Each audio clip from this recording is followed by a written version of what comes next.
Hello friends, आज हम contemporary India and education के topic policies, acts and provision related to education के बारे में समझेंगे। ठीक है। Constitutional provision on education. अब क्या है कि हम कह रहे हैं कि जो हमारे कॉन्स्टिट्यूशनल संवैधानिक जो प्रावधान है एजुकेशन में वो क्या है। ये जो हमारा कॉन्स्टिट्यूशन है वो किसको राइट देता है, सेंट्रल गवर्नमेंट को, या सेंट्रल गवर्नमेंट हमारी ड्यूटी होती है सेंट्रल गवर्नमेंट की वो क्या करे, कुछ ना कुछ प्रोविजन बनाते रहे किससे रिलेटेड, एजुकेशन में। तो कॉन्स्टिट्यूशन या संविधान ने ये काम किसको सौंपा है, सेंट्रल गवर्नमेंट को, कि वो क्या करे, एजुकेशन से रिलेटेड प्रोविजन या प्रावधान बनाए। ठीक है। ये क्या होता है कि अगर एजुकेशन जो, क्योंकि हमारी कंट्री क्या है वो एक दूसरे से किससे जुड़ी हुई है, एजुकेशन के थ्रू। तो हम क्या कहते हैं कि अगर एजुकेशन में भी क्या होगा, डेवलपमेंट होगा, तो उससे क्या होगा, जो हमारी नेशनल प्रॉस्पेरिटी है, या हम कहें कि हमारी जो समृद्धि हो रही है देश की, और नेशनल इंटीग्रेशन जो भी हमारा एकीकरण हो रहा है वो किसके थ्रू होगा, एजुकेशन के थ्रू। कि हमें एजुकेशन को क्या करना चाहिए, धीरे धीरे उसमें कुछ ना कुछ, जैसे अगर पहले कुछ कमी है तो उसको न्यू प्रोविजन या एक्ट के थ्रू उस पर क्या संशोधन करते रहना चाहिए। ठीक है। और ये सब काम किसका है, सेंट्रल गवर्नमेंट का। अब क्या है कि जो भी कॉन्स्टिट्यूशनल प्रोविजन है, संवैधानिक प्रावधान है एजुकेशन से रिलेटेड, वो किस किस एरियाज में है हम वो समझेंगे। ठीक है। अब क्या है, पहला प्रोविजन क्या है, right to free and compulsory education, जो क्या है आर्टिकल 45। अभी मैं सिर्फ बता रही हूँ, इसके बाद इनको हम पूरा समझेंगे कि ये एक्ट क्या क्या है, ये आर्टिकल्स क्या क्या है। ठीक है। पहला है right of free and compulsory education, article 45। Right to education, article 21A। Education for women, article 15 1 and 3। ठीक है। Fourth one is promotion of education and economic interest of SC ST and other weaker section, जो किसमें article 46 में। Religious education, article 25 28 1 2 3। उसके बाद है education of minorities, protection of interest of minorities, article 29। Right of minorities to establish and administer educational institution, article 30। Instruction in mother tongue at the primary stage, 350A। Promotion of Hindi, 351। Education in union territories, 239। Fundamental duty to provide the opportunities for education, 51A। अब हम detail में इन provision को समझेंगे। ठीक है। सबसे पहला क्या है, right of free and compulsory education, जो कौन सा आर्टिकल है, आर्टिकल 45। तो आर्टिकल 45 क्या कहता है, किसी भी स्टेट की क्या है, ड्यूटी है कि वो 10 साल में क्या करे, बच्चों को फ्री और कंपलसरी एजुकेशन प्रोवाइड करे। कब से, 6 साल से 14 साल के बीच में। जो भी बच्चे 6 से 14 साल की एज के होते हैं, आर्टिकल 45 उनको क्या कहता है, फ्री और कंपलसरी एजुकेशन देता है। किसका काम है, स्टेट का। ठीक है। और आर्टिकल 45 क्या है, directive principle of state policy, या आप कह ले सकते हैं राजनीति के निर्देशक सिद्धांत। आर्टिकल 45 क्या है, right to free and compulsory education from age 6 to 14 years. ठीक है। अब क्या है आर्टिकल, ठीक है, आप समझ गए कि हमारा कॉन्स्टिट्यूशन में क्या प्रोवाइड किया है, आर्टिकल 45 क्या प्रावधान है, क्या प्रोविजन है फ्री एंड कंपलसरी एजुकेशन का। हमारा जो जब हमारा देश इंडिपेंडेंट हुआ था या आज़ाद हुआ था, तब से ही जो एजुकेशनल डेवलपमेंट गोल है, तब से ही हमारी कंट्री गवर्नमेंट क्या है इस पे काम कर रही है, एजुकेशनल डेवलपमेंट में। ठीक है। जो हमारी कोठारी कमीशन थी, ठीक है, उसने क्या किया, उसके अकॉर्डिंग क्या है, उसने free and universal education for all children is top education priority.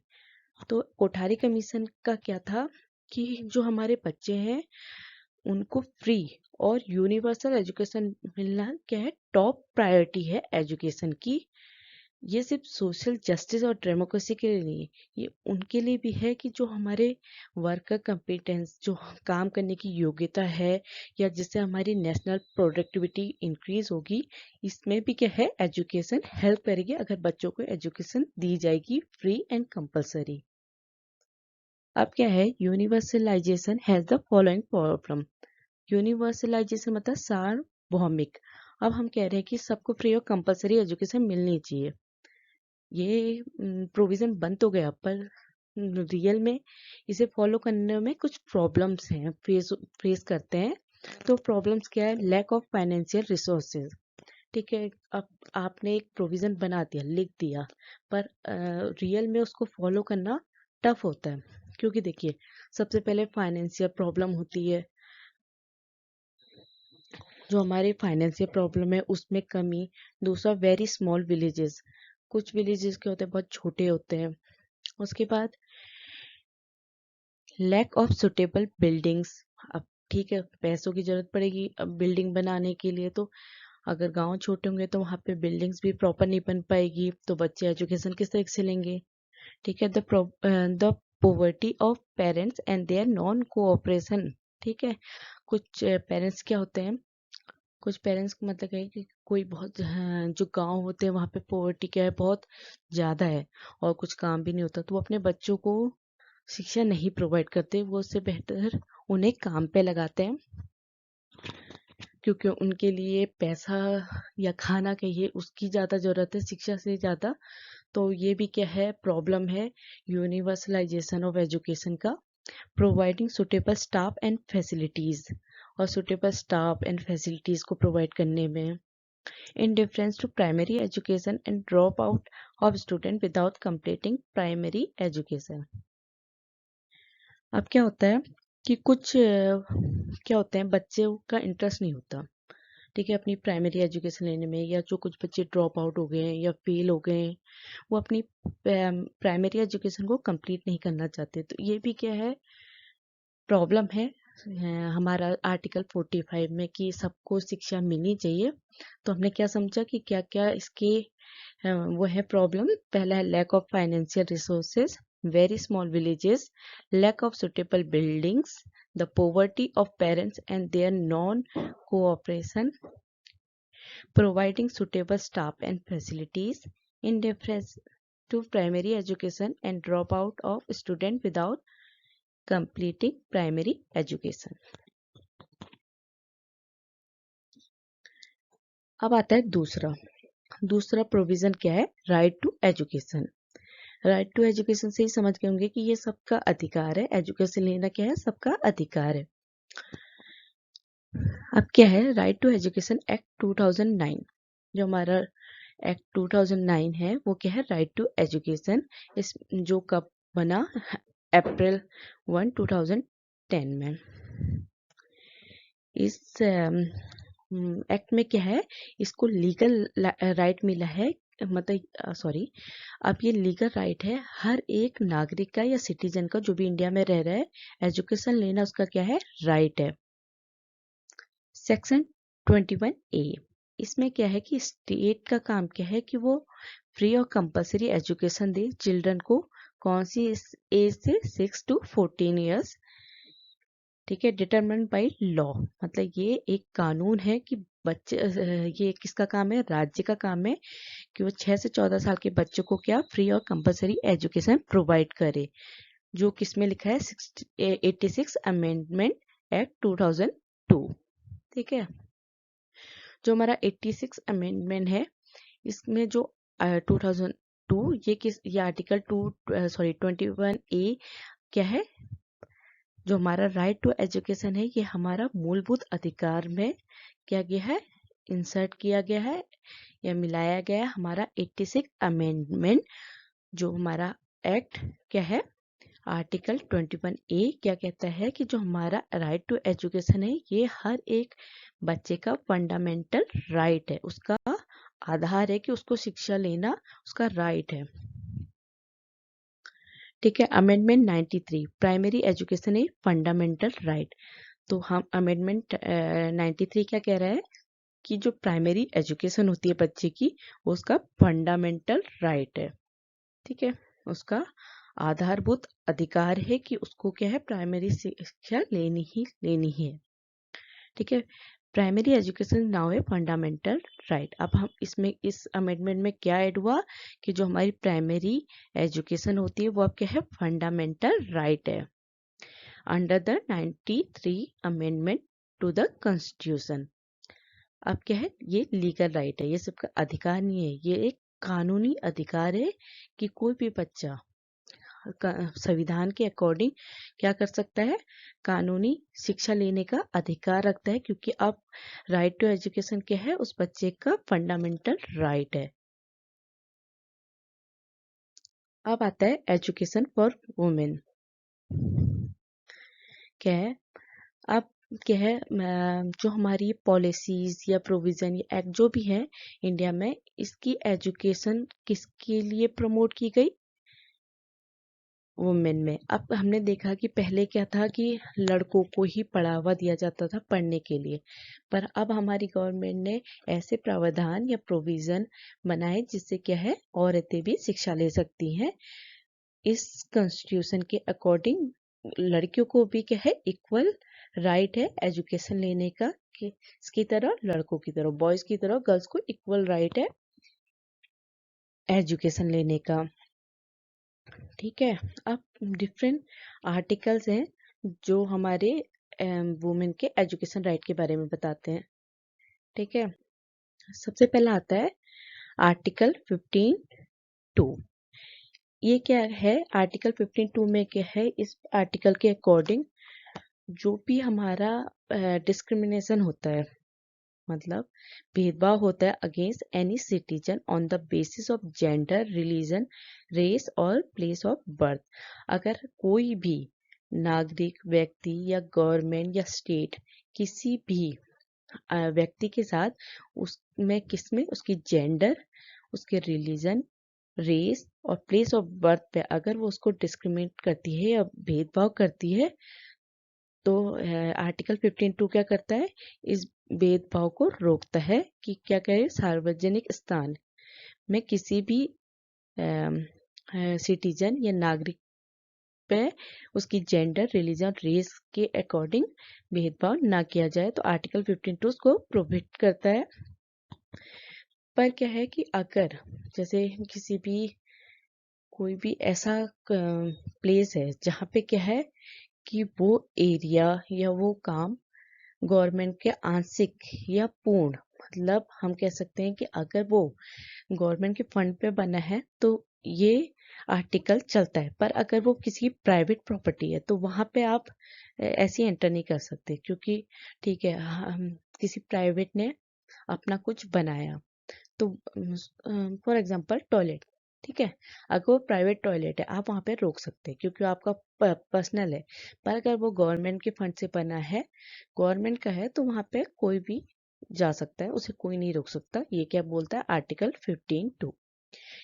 Article 15(3) में क्या है, of the constitution empower the state to create specific provision for women including education. Article 15(3) में क्या है, कॉन्स्टिट्यूशन स्टेट को पावर देता है कि वो स्पेसिफिक प्रोविजन, प्रावधान बना सकता है, किसके लिए, औरतों के लिए, जो किससे रिलेटेड हो, एजुकेशन से रिलेटेड। तो कॉन्स्टिट्यूशन ने किसको पावर दी, स्टेट को, वो कोई भी वुमेन से रिलेटेड, औरतों से रिलेटेड स्पेसिफिक प्रोविजन बना सकते हैं। उसके बाद है आर्टिकल 15(1). आर्टिकल 15(1) में क्या है, according to this article the state shall not discriminate. जो स्टेट है, राज्य है, वो किसी भी सिटीजन को उसके जेंडर, रिलीजन, रेस और प्लेस ऑफ बर्थ के अकॉर्डिंग क्या है, डिस्क्रिमिनेट नहीं कर सकती। आर्टिकल 15(2) में ये किससे है कि प्रॉपर्टी से रिलेटेड, पर 15(1) में किसी भी जो हमारा व्यक्ति पे उसको डिस्क्रिमिनेट नहीं कर सकती। कौन को, स्टेट, कि हमारा राज्य क्या है, किसी भी नागरिक को उसके रिलीजन, उसकी जेंडर, लिंग या उसकी बर्थ प्लेस के अकॉर्डिंग कोई भी डिस्क्रिमिनेशन नहीं कर सकती या डिस्क्रिमिनेट नहीं कर सकती। जो हमारा 1986 नेशनल पॉलिसी है ऑन एजुकेशन, वो किससे रिलेटेड है? Concern with the status and education of women in the country. औरतों के एजुकेशन और उसका स्टेटस, उनकी जो कि मतलब उनकी क्या वैल्यू है, इससे रिलेटेड कौन सी पॉलिसी है? 1986 नेशनल पॉलिसी ऑन एजुकेशन। ये किससे कंसर्न है? औरतों की शिक्षा और उनकी स्थिति पे। जो हमारी 1986 एजुकेशन पॉलिसी है, वो किसके लिए एम्प्लॉयड हुई है? Fundamental change in the status of women in the society, कि कैसे जो स्टेटस ऑफ वुमेन है, क्योंकि पहले से क्या था, औरतें सिर्फ घर में काम करती थी, ठीक है, वो बाहर पढ़ नहीं सकती थी और कुछ काम नहीं कर सकती थी। पर जो हमारी एजुकेशन पॉलिसी बनाई 1986 में, वो किसके लिए बनाई गई? औरतों के फंडामेंटल चेंज के लिए, कि वो कैसे एजुकेशन ले और कैसे वो अपना सोसाइटी में काम कर सके, उनको डेवलप करने के लिए ये पॉलिसी बनाई गई। Constitutional provision for education of SC and ST in India. ठीक है, अब क्या है, कॉन्स्टिट्यूशन ने बहुत सारे प्रोविजन बनाए किसकी एजुकेशन के लिए? SC ST. क्योंकि पहले से क्या था कि बहुत डिस्क्रिमिनेशन होता था, जो हमारे वीकर सेक्शन कह लीजिए, एससी एसटी कह लीजिए, ठीक है, तो उसके लिए भी क्या है, हमारे संविधान ने कुछ प्रोविजन बनाए उनको एजुकेशन देने के लिए। अब क्या है कि हमारी इंडियन कॉन्स्टिट्यूशन क्या है, गवर्नमेंट को राइट देती है, गवर्नमेंट को ये ड्यूटी देती है, वो क्या करे, प्रमोट करे एजुकेशन को। किस किस में? जो socially, culturally and economical disadvantage section हो सोसाइटी का, मतलब जो अपनी हम कहें कि जो समाज में पिछड़ा वर्ग है, जो अपने कल्चर की वजह से पिछड़ गया, या पैसों से जो भी एरिया जो है पिछड़ के सोसाइटी में, कॉन्स्टिट्यूशन उनको क्या देता है, गवर्नमेंट को, कि को ये ड्यूटी देता है कि जिससे वो क्या करे, इन्हें प्रमोट कर सके, किसमें? उनकी एजुकेशन देके। There are many provision made in our constitution, ठीक है, for the upliftment of weaker section of our society. तो बहुत सारे कॉन्स्टिट्यूशन ने प्रोविजन बनाए जिससे क्या है, जो हमारा वीकर सेक्शन है उसको क्या कर सके, बढ़ावा मिल सके हमारी सोसाइटी में। वो आर्टिकल क्या है? Article 14, 15, 46, 46, 338, 339 and 340। अभी आपने 15 पढ़ा, वो भी एससी और एसटी से रिलेटेड है, क्योंकि भेदभाव हो रहा है, डिस्क्रिमिनेशन हो रहा है। वो भेदभाव होगा तो वीकर सेक्शन में ही होगा। तो क्या कहता है, ये सब आर्टिकल्स क्या है, किसको? जो हमारे वीकर सेक्शन है उनके अपलिफ्टमेंट में हेल्प करते हैं। Out of many such Article 15 and 46 of the Constitution give provision related to the education. और जितने भी आर्टिकल अभी बोले, उनके अलावा जो आर्टिकल 15 एंड 46 है, वो हमारी एजुकेशन रिलेटेड प्रोविजन है, जो किसको दिया जाता है? एससी और एसटी या वीकर सेक्शन कह लीजिए, ठीक है। 15 आपको पता चल गया कि जो भी डिस्क्रिमिनेशन होता है किसी भी सिटीजन में, उनकी जाति के आधार पे या उनके जेंडर, उनकी बर्थ प्लेस के अकॉर्डिंग जो भी डिस्क्रिमिनेशन है, उसको क्या करता है? 15 उसको प्रोहिबिट करता है, ठीक है, रोकता है। उसके बाद है आर्टिकल 46। आर्टिकल 46 क्या कहता है कि जो भी हमारा स्टेट है या राज्य है, उसका क्या काम है, को special care the educational and economic interest of the weaker section of the society. State का काम क्या है कि वो जो भी हमारे वीकर सेक्शन है या एसटी एससी है, उनकी एजुकेशन और इकोनॉमिक इंटरेस्ट के अकॉर्डिंग उनको स्पेशल केयर प्रमोट करे या प्रोवाइड करे। जो भी शेड्यूल्ड कास्ट, शेड्यूल्ड ट्राइब्स हैं, उनको क्या है, सोशल इनजस्टिस और जो भी एक्सप्लॉयटेशन हो, उनसे क्या करे, उनको प्रोटेक्ट करे, ठीक है। क्योंकि हमने देखा है कि सोशल इनजस्टिस, एक्सप्लॉयटेशन, अगर उनका जो शोषण हो रहा है, अगर उन्हें आप आगे नहीं बढ़ने देंगे तो कॉन्स्टिट्यूशन क्या है, जो हमारा वीकर सेक्शन है उनको बढ़ावा देने के लिए उसने आर्टिकल 46 बनाया। आर्टिकल 46 क्या कहता है कि जो स्टेट है उसका क्या काम है, वो जो भी वीकर सेक्शन है सोसाइटी का, चाहे वो शेड्यूल कास्ट हो, शेड्यूल ट्राइब्स हो या इकोनॉमिकल वीकर सेक्शन हो, उनको स्पेशल केयर प्रोवाइड करे और प्रमोट करे उनकी एजुकेशन को, जिससे वो सोशल इनजस्टिस और जो भी उनका शोषण हो रहा है सोसाइटी में उससे उनको प्रोटेक्ट कर सके। अब क्या है, education of minorities, protection of interest of minorities. जो हमारा कॉन्स्टिट्यूशन प्रोविजन है आर्टिकल 29 एंड 30, वो क्या इंश्योर करता है, माइनॉरिटीज के लिए इंश्योर है, स्पेशल इंटरेस्ट आर प्रोटेक्टेड। ठीक है, minorities are classified according to religion, linguistic script और कल्चर। आर्टिकल जो एक हमारे संवैधानिक प्रावधान है माइनॉरिटीज के लिए, वो क्या करते हैं, उनको प्रोटेक्ट करते हैं। जो भी उनकी रिलीजन, धर्म या उनकी भाषाएं, लिपि और जो उनका कल्चर है उससे रिलेटेड है, उसके ये प्रोविजन क्या करता है, उनके इंटरेस्ट को, स्पेशल इंटरेस्ट को क्या करता है, प्रोटेक्ट करता है। तो आर्टिकल 29 क्या है, this article related to education. जो आर्टिकल 29 है किससे रिलेटेड है, एजुकेशन से। Right and interest of minorities, जो माइनॉरिटी की एजुकेशन राइट और इंटरेस्ट है आर्टिकल 29 उससे रिलेटेड है। This means the constitution provide certain safeguard, ठीक है, for the culture and educational interest of minorities.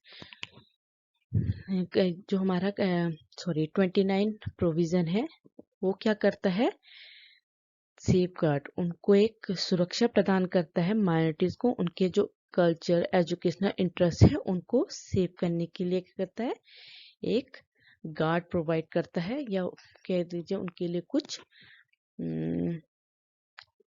मतलब कुछ इस टाइप के प्रोविजन बनाए जाते हैं जिससे कि वो अपनी भाषा को सुरक्षित रखे, अपनी लिपि को सुरक्षित रख सके। किसके केस में, माइनॉरिटीज के केस में। आर्टिकल 29(1) क्या है, any section of the citizen residing in the territory of India और any part of thereof having a distinct language, script और culture of its own all have to right to conserve the same. तो 29(1) का article 29(1) में क्या है कि जो भी हमारी माइनॉरिटी है वो अपनी जो उनकी डिफरेंट लैंग्वेज है, उनकी लिपि है, उनका कल्चर है, उसको क्या कर सकते हैं, कंजर्व कर सकते हैं, सुरक्षित करने का प्रावधान बना है किसमें, आर्टिकल 29(1) में। आर्टिकल 29(2) क्या है, no citizen shall be denied admission into any educational institution maintained by the state or receiving aid out of state fund or ground only of religion, race, caste, language or any of them।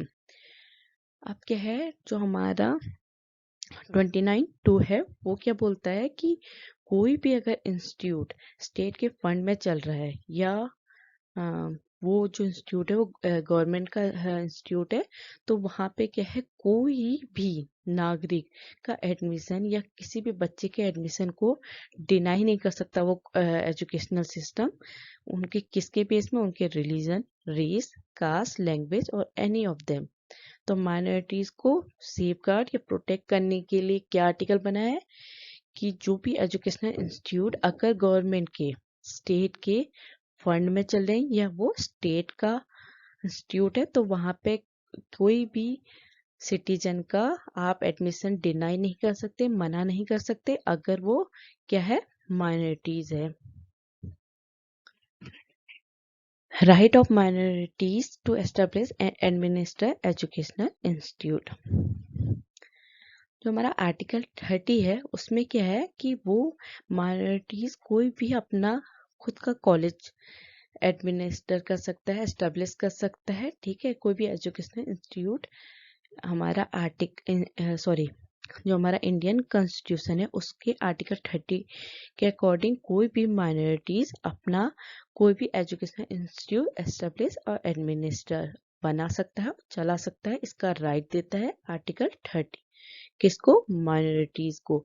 और minorities whether based on religion, धर्म और language, भाषा shall have to right to establish and administer educational institute of their choice. Article 30 के according क्या है कि कोई भी माइनॉरिटीज अपनी चॉइस के अकॉर्डिंग कोई भी एजुकेशनल इंस्टीट्यूशन चला सकता है, ठीक है, चाहे वो रिलीजन हो या लैंग्वेज हो, कोई भी धर्म का हो या किसी भी भाषा को, वो अपने कॉलेज को बना और चला सकता है। इसका राइट देता है article 30। The state shall not discriminate against any education institute in respect of granting aid। और ये क्या है कि कोई भी स्टेट डिस्क्रिमिनेट नहीं कर सकती, भेदभाव नहीं कर सकती किसी भी ऐसे इंस्टीट्यूट को हेल्प करने में जो क्या हो माइनॉरिटीज का हो, चाहे वो रिलीजन या लैंग्वेज के बेस में, उनको डिस्क्रिमिनेट नहीं कर सकती या फंड देने में उन्हें मना नहीं कर सकती कि ये माइनर हैं तो हम इन्हें माइनॉरिटीज में आते हैं तो हम इनको फंड प्रोवाइड नहीं करेंगे। तो स्टेट को क्या है इस, क्योंकि हमारे जो ये कॉन्स्टिट्यूशन है ये क्या है, जो पावर का यूज और मिस यूज है उसको रोकने के लिए बना है। अगर ऐसा कुछ ना बना हो तो हर कोई अपने मन से काम करेगा। तो इस आर्टिकल 30 जो हमारे इंडियन कॉन्स्टिट्यूशन का आर्टिकल 30 क्या है, वो स्टेट को क्या करता है, को रोकता है भेदभाव करने में। किसके रिस्पेक्ट में, जो भी कोई भी माइनॉरिटीज क्या हो, चाहे वो धर्म हो या भाषा में डिफरेंस हो, उसके बेस में उनको फंड प्रोवाइड करने में डिस्क्रिमिनेशन नहीं कर सकती या डिस्क्रिमिनेट नहीं कर सकती। Instruction in mother tongue eight primary stage. इसका मतलब क्या हो कि जो हमारी मदर टंग होती है उसका प्राइमरी स्टेज में उसको यूज करना चाहिए, ठीक है। हम जानते हैं कि हमारा देश क्या मल्टी लिंगुअल है, हर एक स्टेट में अपनी भाषा बोली जाती है, डिफरेंट भाषा यूज की जाती है हमारी कंट्री में। तो इंडियन कॉन्स्टिट्यूशन क्या कहता है कि जो स्टडी हो बच्चे की, जो प्राइमरी एजुकेशन हो किस में हो, उसकी मदर टंग में हो। और ये क्या है, उस सिटीजन का, उस नागरिक का फंडामेंटल राइट है। The secondary education commission of 1952-53, जो सेकेंडरी एजुकेशन कमीशन है 1952-53, वो क्या प्रपोज करती है कि जो मदर टंग होती है और रिलीजन लैंग्वेज होती है be use as a primary medium of teaching. जो प्राइमरी स्टेज होती है, यह प्राइमरी मीडियम लैंग्वेज होती है टीचिंग की। जो हमारी सेकेंडरी एजुकेशन कमीशन है 1952-53, वो क्या प्रपोज करती है, जो हमारी मदर टंग हो या हमारे रिलीजियन लैंग्वेज हो प्राइमरी स्टेज में, तो वो टीचिंग मीडियम क्या होना चाहिए उसमें, मदर टंग। क्योंकि बच्चा क्या है, सबसे पहले अपनी भाषा को समझेगा और उसके लिए वो इजी रहेगा। तो अगर उसकी प्राइमरी स्टेज में उसकी मदर टंग हो तो उसके लिए एजुकेशन लेना क्या हो जाएगा, हेल्पफुल हो जाएगा उसकी प्राइमरी स्टेज में, ठीक है। Throughout the secondary school stage, with the caveat that special accommodation be made for linguistic minorities। उसके बाद क्या है, जब सेकेंडरी स्कूल स्टेज आते हैं तो वहाँ पे जो भाषा माइनॉरिटी, मतलब जहाँ पे आप यह है कि अगर सपोज एक छोटा सा गांव है, वहाँ पे ठीक है माइनॉरिटीज है, कम है, तो वहाँ पे उनकी हेल्प के लिए क्या हो, उन्हें हेल्प करे, इस टाइप का कुछ प्रोविजन बनाया जाए, ठीक है। क्योंकि हम क्या कह रहे हैं कि हमारी प्राइमरी स्टेज में मदर टंग को बढ़ावा देना है, उसकी मातृभाषा को बढ़ावा देना है। अगर जहाँ पे लिंग्विस्टिक माइनॉरिटीज है सेकेंडरी स्कूल स्टेज में, तो वहाँ पे स्पेशल एकोमोडेशन प्रोवाइड की जाए उनकी हेल्प करने के लिए। जो हमारी कोठारी कमीशन है 1964-1968, वो क्या कहती है कि जो हमारा कॉलेज और यूनिवर्सिटी लेवल है, mother tongue should be medium of instruction. उसके अकॉर्डिंग क्या है कि जो हमारे कॉलेज और यूनिवर्सिटी लेवल है वहाँ पे भी क्या होना चाहिए, मीडियम ऑफ इंस्ट्रक्शन क्या होना चाहिए, मदर टंग, अपनी मातृभाषा होनी चाहिए। In respect to this issue article 350A provide facility for instruction in mother tongue at the primary stage. तो कौन से आर्टिकल में हमारी मदर टंग को हमारा इंस्ट्रक्शन मीडियम होना चाहिए, आर्टिकल 350 350 के अकॉर्डिंग हमारा प्राइमरी स्टेज इंस्ट्रक्शन क्या होना चाहिए, हमारी मातृभाषा।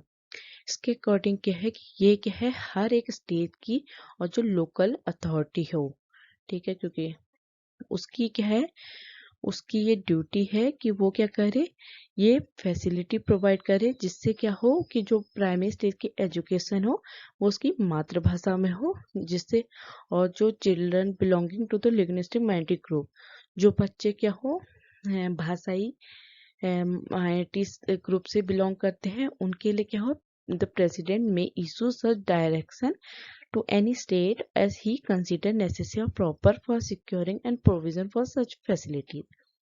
ठीक है, तो आर्टिकल 350A में क्या है कि जो हमारी प्राइमरी स्टेज की भाषा होनी चाहिए वो क्या होनी चाहिए, हमारी मातृभाषा होनी चाहिए।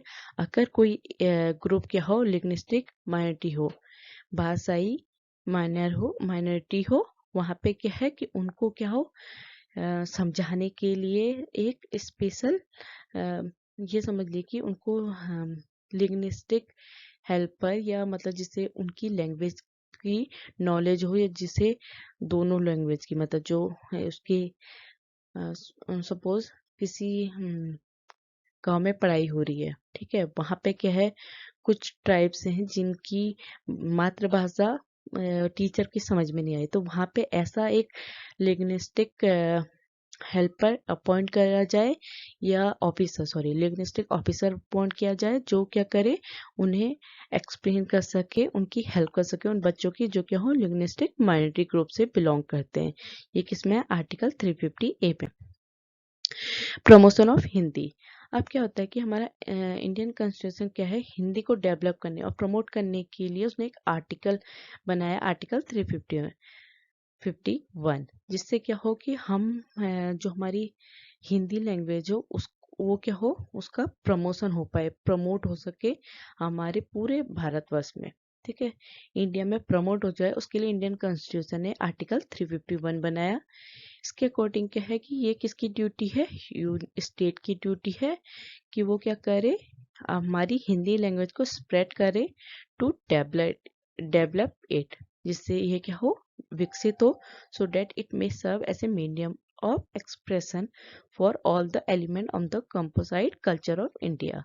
जिससे क्या हो, अगर ये हर कोई इससे बोलेगा तो वो अपने को एक्सप्रेस कर सकेगा, जिससे क्या है हम अपने एक जो कल्चर है उसको सेव कर सकते हैं। अगर हमारा क्या हो हिंदी का क्या हो एक्सप्रेशन हो, ये फैल सके, तो ये किस आर्टिकल 351 ने स्टेट को ड्यूटी दी है कि वो क्या करे, हिंदी लैंग्वेज को स्प्रेड कर सके, डेवलप कर सके, जिससे वो क्या हो हमारा मीडियम ऑफ एक्सप्रेशन बन सके, जिससे हमारे इंडियन के कल्चर को क्या कर है जोड़ा जा सके। ठीक है, additionally the constitution stipulate the development and promotion of national language including Hindi. हमारी जो नेशनल लैंग्वेज है उसे क्या करे डेवलप कर सके। According to article 351 it is the central government specific responsibility to nurture Hindi language in order for it to serve as a medium of expression for all part of India composite culture. The Central Ministry of Home Affairs has a director of Hindi for this purpose. तो article 351 का किसकी duty है, central government state union territory की duty है कि वो क्या कर सके, हिंदी लैंग्वेज हिंदी भाषा को क्या करे विकसित कर सके, उसका प्रसार कर सके, उसको स्प्रेड कर सके, जिससे क्या है हमारे जो इंडियन कल्चर है उसको क्या कर रहा है जोड़ा जा सके, क्योंकि सब अपने को एक्सप्रेस कर सकते हैं अगर उनका एक ही लैंग्वेज हो। ठीक है, ये सिर्फ हिंदी का प्रसार की बात हो रही है, कंपलसरी नहीं, जो हिंदी लैंग्वेज है उसके प्रसार को उसको बढ़ावा देने के उसको डेवलप करने के लिए आर्टिकल 351 बनाया। इसका जो डायरेक्टर है वो कौन है, इस हिंदी के प्रसार और विकसित करने के लिए the central ministry of home affairs. ठीक है, एजुकेशन यूनियन टेरिटरीज, जो आर्टिकल 239 है उसके अकॉर्डिंग क्या है कि कोई भी जो पार्लियामेंट में बन रहा है लॉ, जो भी यूनियन टेरिटरीज है उसमें क्या है जो हमारा प्रेसिडेंट होता है, राष्ट्रपति, उसको एडमिनिस्टर करने के लिए, वहाँ पे जो एजुकेशन है उसको बढ़ावा देने के लिए क्या है, किसी भी एडमिनिस्टर को अपॉइंट कर सकता है। ये किसका काम है, प्रेसिडेंट का। क्योंकि यूनियन टेरिटरीज क्या होती है, केंद्र शासित प्रदेश होते हैं, ठीक है। तो यहाँ पे क्या है, प्रेसिडेंट कोई भी एडमिनिस्टर अपॉइंट कर सकता है, किसके प्रमोशन के लिए, एजुकेशन के लिए। कहाँ, यूनियन टेरिटरीज में। इसका मतलब क्या होगा कि जो यूनियन टेरिटरी है उसका खुद का एजुकेशन डिपार्टमेंट होगा, and education in union territories has been responsibility of the union और सेंट्रल गवर्नमेंट। और किसकी एजुकेशन जो यूनियन टेरिटरी में किसकी रिस्पॉन्सिबिलिटी होगी, यूनियन और सेंट्रल गवर्नमेंट की। ये किस आर्टिकल में लिखा है, आर्टिकल 239 में। Fundamental duty to provide the opportunity for education. अब जो हमारा क्लॉज के है आर्टिकल 51A का, वो क्या है कि कोई भी जो हमारा भारत का कोई भी नागरिक है, ये समझ लीजिए कि हर एक नागरिक की ड्यूटी है, चाहे वो बच्चे का पेरेंट हो या उसका गार्जियन हो, उसको मतलब उसका जो उसको देखने वाला हो, देखभाल करने वाला हो, उसकी क्या है, ड्यूटी है कि वो हर एक बच्चे को इक्वल अपॉर्चुनिटी प्रोवाइड करे। किसके लिए, एजुकेशन के लिए। कौन सी एज पे, एज ऑफ 6 to 14 ईयर्स। तो फंडामेंटल ड्यूटी है, क्योंकि हम क्या कह रहे हैं कि हमारी एजुकेशन क्या है, हमारा फंडामेंटल राइट है। तो आर्टिकल 51A क्लॉज के क्या कहता है कि भारत का कोई भी नागरिक जो बच्चे का, चाहे उसके माता पिता हो या उसकी देखभाल करना है, वो क्या है, उस गार्जियन या पेरेंट की ड्यूटी है कि वो बच्चे को अपॉर्चुनिटी प्रोवाइड करे, किसके, एजुकेशन लेने के लिए। कौन सी ऐसे, एज 6 to 14। Thank you. अगर आपको मेरा कंटेंट समझ में आया तो please like, share and subscribe. Thank you.